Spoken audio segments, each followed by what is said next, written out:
After Mary got through with her discourse about, Lord, if you would have been here,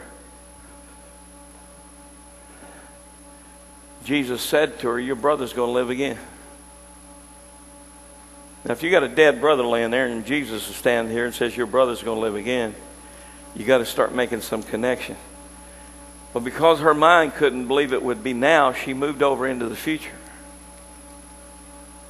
And she said, I know that my brother's going to live again in the great resurrection.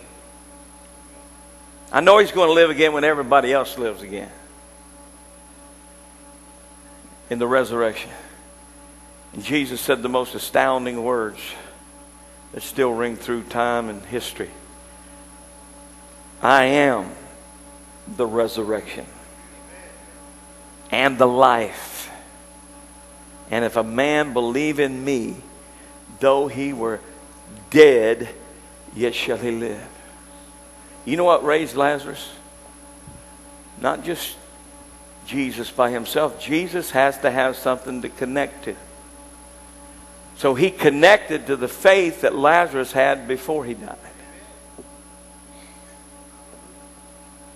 And he said, if a man believe in me, though he were dead, yet shall he live. And he that liveth and believeth in me shall never die. How many understand, if you've accepted Jesus in here, you are never going to die?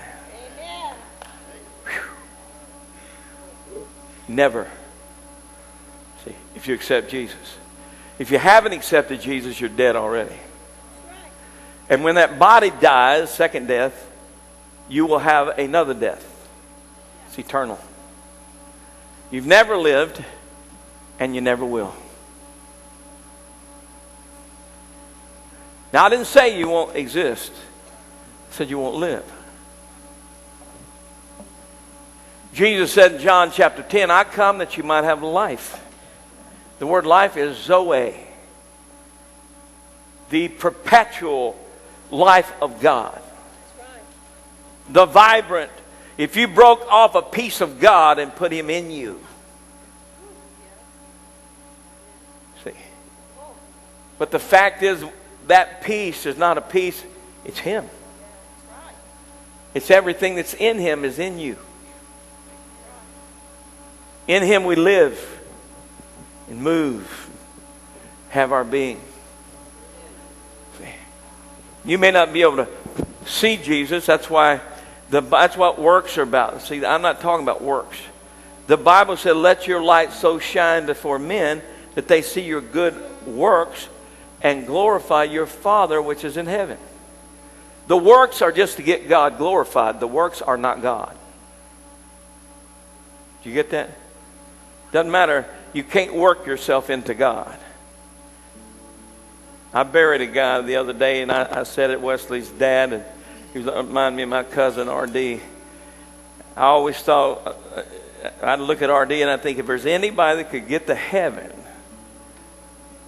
by being nice or being good or being gentle, these guys could get in. They could just go. But you can't. You have to transition through the cross. You step through that cross, you become a new creature. You start, instead of having works, you have life. You're not just believing on yourself. See, religious people hate the simplicity of the gospel. That's the reason we became Protestants or Protestants. That we prove that we don't have to go to some man and appeal to them to make us better, but we have a high priest that we can go to. Am I preaching good yet? Yes, you are. Amen. So we have to go to him, and these other people that would like for us to come to them to make us better, so they can be qualified. That's why the Pharisees hated Jesus. They hated him, man. Because he tore down all their fences and kicked over all their tables and messed up all their tradition. When he said simply, for God so loved the world that he gave his only begotten Son, that whoever believes on him should not perish but have everlasting life. You mean I don't have to spend every day trying to get up and keep the law? No, you got to spend every day looking for Jesus, man. Just going after Jesus. And Jesus will save you from yourself and the law. That's what grace is. Grace is that part of God that says, look, I know you can't do it. If you could